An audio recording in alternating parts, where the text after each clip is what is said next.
Hi Year 3, welcome to a maths video for Friday the 5th of February. Now this is a video for you if you've got the Year 3 maths booklet, okay? So today we're going to be moving on and completing page 20 in our booklets. So it's got exercise 20 at the top and we're going to complete all 3 sections today. But before we move on to completing our page, let's get ourselves warmed up for our learning and have a look at our learning question after, ready so we can tackle our learning today. So, my warm-up challenge today, I've got another all-star challenge for you, which I know we are amazing at Year 3. Had some fantastic all-star challenges sent in yesterday, so well done, keep up the good work. Now today, I've actually given you my star number. So yesterday I had it hidden and you had to figure it out, but today my star number is 120. And I want to know how many different ways you can make my number 120. And you can use our 4 operations, so you can use additions, subtractions, multiplications or divisions, okay? Can you come up with 10 different ways to make my number 120? So if I have a little go, for 120, now I'm thinking of a multiplication here. I know that 12 times 10 makes 120, okay? Oh, wanted an addition. I know if I split that number, I could partition that number actually, so I could split it into its hundreds and its tens. So if I did an addition, I could do 100, add 20 equals 120. So I've just come up with 2 ways of making my star number for today. So I can't wait to see what additions, subtractions, multiplications and divisions that you can come up with to make the number 120. So pause the board now and have a go in your purple books. Okay, so hopefully now you've completed your warm-up challenge for today. So our learning question today is, can I continue to solve a range of number sentences and problems? So we've been doing this a lot in our maths books and you've been amazing so far, Year 3, so well done. Now we've been looking at number sentences and problems that include all 4 operations, and we've been looking at some fraction questions too. So let's continue to have a look at those, and we're going to start with questions that are similar to the questions that you've got in your section A today. So first question then, I've got 52, add 6, subtract 7.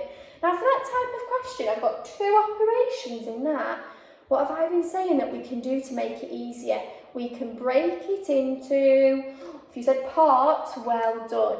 So first of all, I'm going to cover over the subtract 7, and I'm just going to complete 52, add 6. Now 52 add 6, we can pop 52 in our head, and add 6 on. So 52, 53, 54, 55, 56, 57, 58.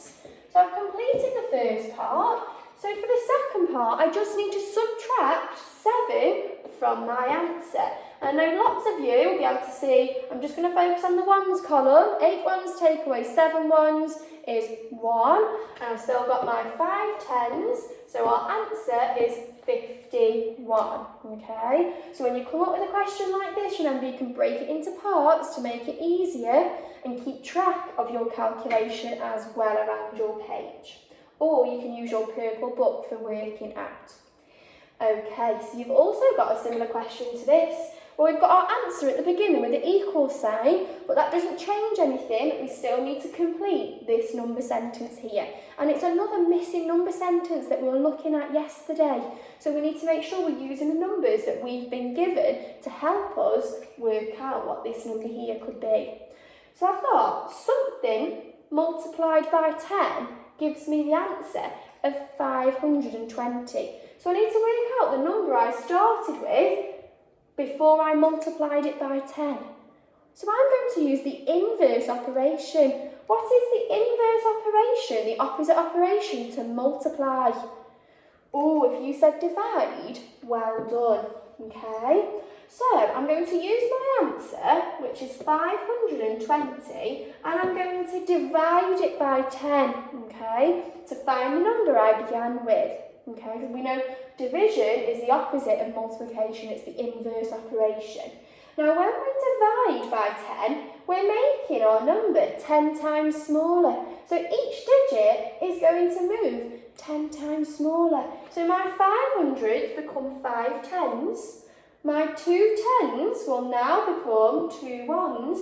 And my 0, oh, what's happened to it? It's been knocked off the end, it's disappeared. So the number I started with was 52.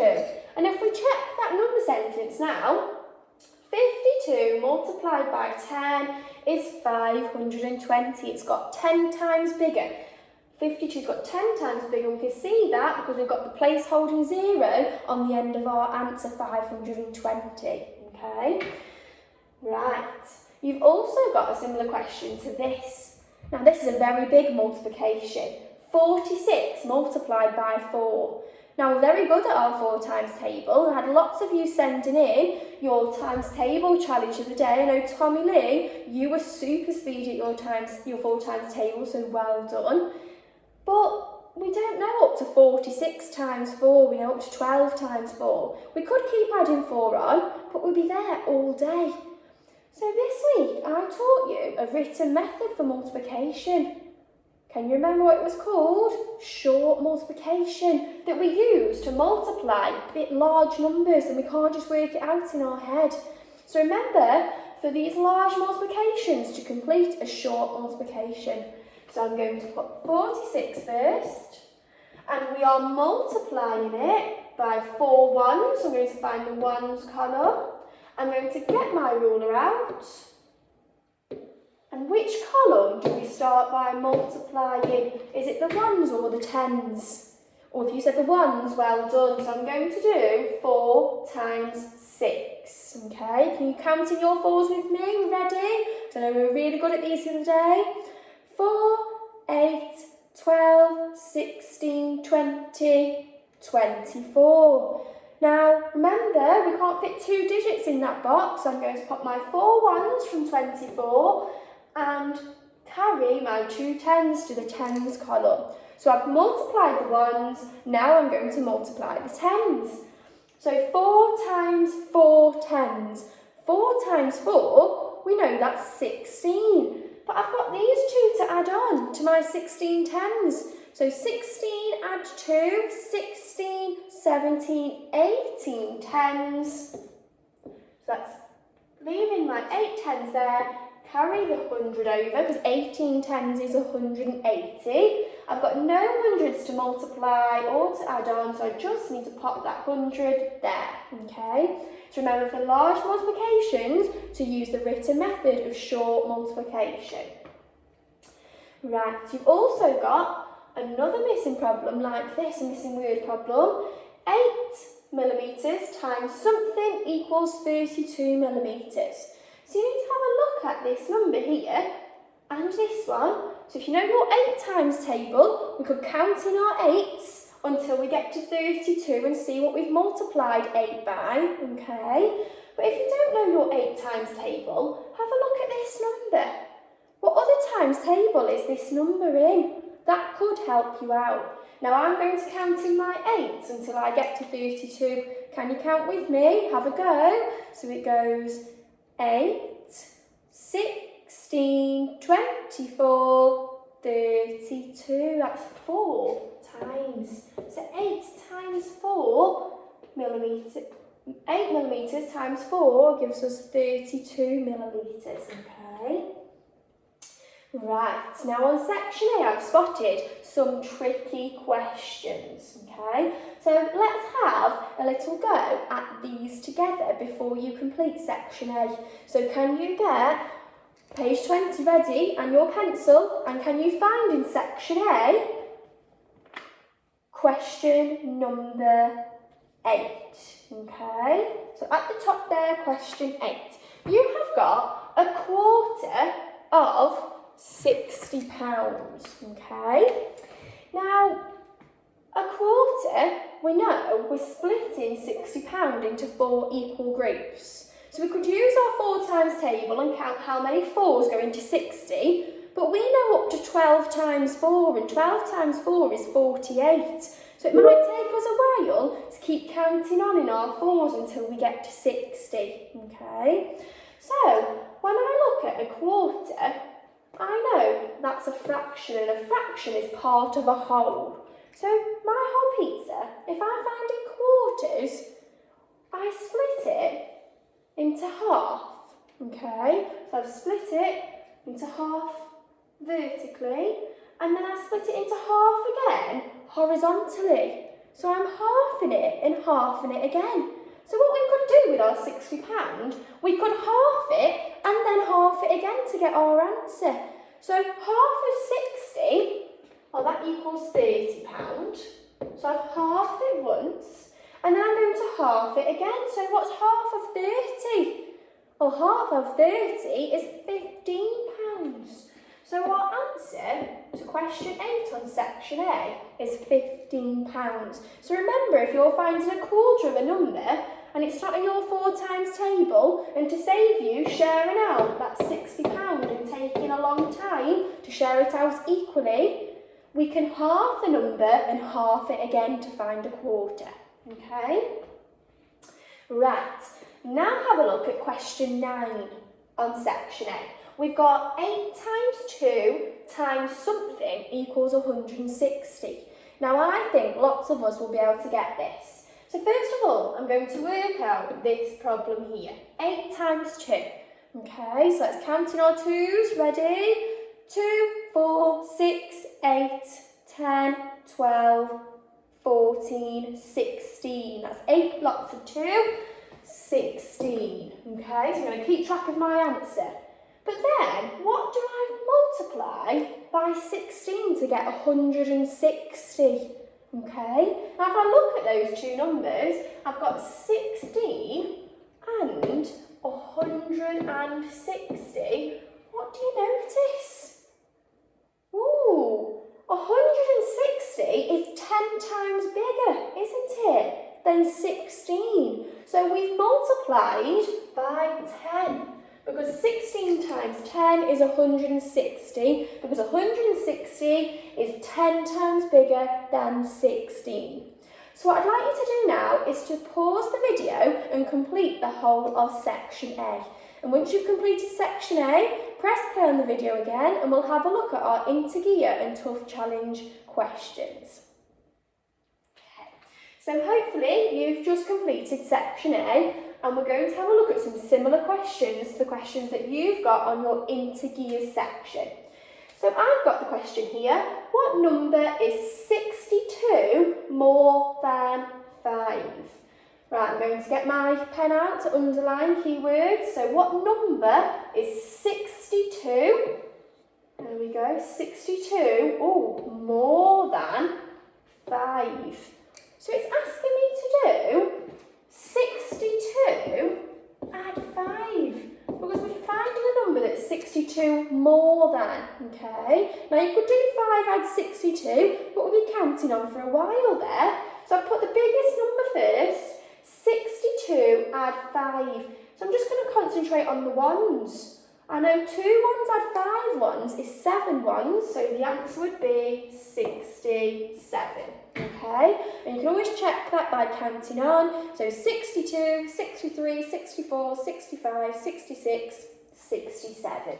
Okay, and you've also got another question like this, where some of us are struggling a little bit on this because we're not looking at our numbers carefully. So we need to write in the missing sign: addition, subtraction, multiplication and division. Now if we think about those signs, when we add numbers together, the answer gets bigger, okay? But when we subtract, the answer will be smaller. When we multiply, it gets bigger, the answer does. But when we divide, that's the opposite of multiplication, the answer will be smaller, okay? So look at these numbers carefully. I've got 345, something 100 gives me the answer of 245. So this is the number I started with, but this is the number I have finished with. And I've used 100 somewhere. Now that number is smaller than the number I began with. So I know it can't be an addition and it can't be a multiplication. It's got to be either a division or a subtraction because I know the answer gets smaller in an addition or a subtraction. Now, if I divided it by 100, it's not going to give me 245. But if I subtracted 100, if you notice, I started with 300 and now I've got 200, okay?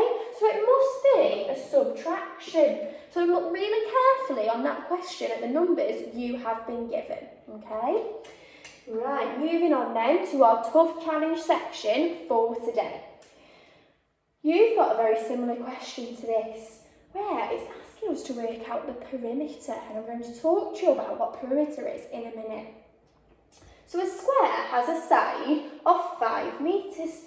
Now we know a square, if I can try and draw a square on my board. Oh, there we go.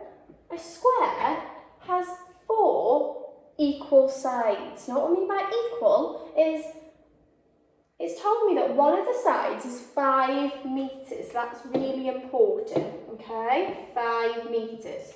So if one side is 5 metres, so there's one side of my square, because the sides of a square must be equal, this side has got to measure 5 metres, so is this one, and so has this one, okay? Now it's asking me to work out the total length of all 4 sides. Now when we're finding the total, are we going to subtract or add?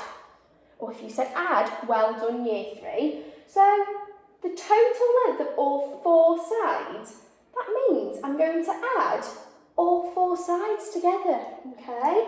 And that's like finding the perimeter, because when we find the perimeter of a 2D shape, we're finding the total distance around the outside of the shape, okay? And then we add up those measurements. So, for this question, it would be 5, add 5, add 5, add 5, because that's my 4 sides of my square, okay? And you might have noticed that's 4 lots of 5, and 4 lots of 5 are 20. So it would be 20 metres for my square. That's the total distance around the outside of the shape, okay? Now finally, we've got another fraction question again with quarters. So find 1/4 of the sum of 28 pence and 4 pence. Right, it's a little bit tricky, so we need to break it down and really understand the question. So find 1/4. Now 1/4, we know is written like that. We've got 4 as our denominator because it's out of 4 equal parts. And our numerator is 1 because it's 1/4. We want one of those 4 equal parts. But it's telling me to find 1/4 of the sum of 28 and 4. Now, when we find the sum of 2 numbers, what operation do we do with those 2 numbers? So I've got 28 and I've got 4. So if I'm finding the sum of those numbers, what would I do? Multiply them, add them, subtract them. Oh, if you said add, well done. So first of all, we need to find the sum of 28 and 4, so we add them together, and then we need to find 1/4 of the answer we get. So 28 add 4, 28, 29, 30, 31, 32. So the question's now asking me to find 1/4 of 32.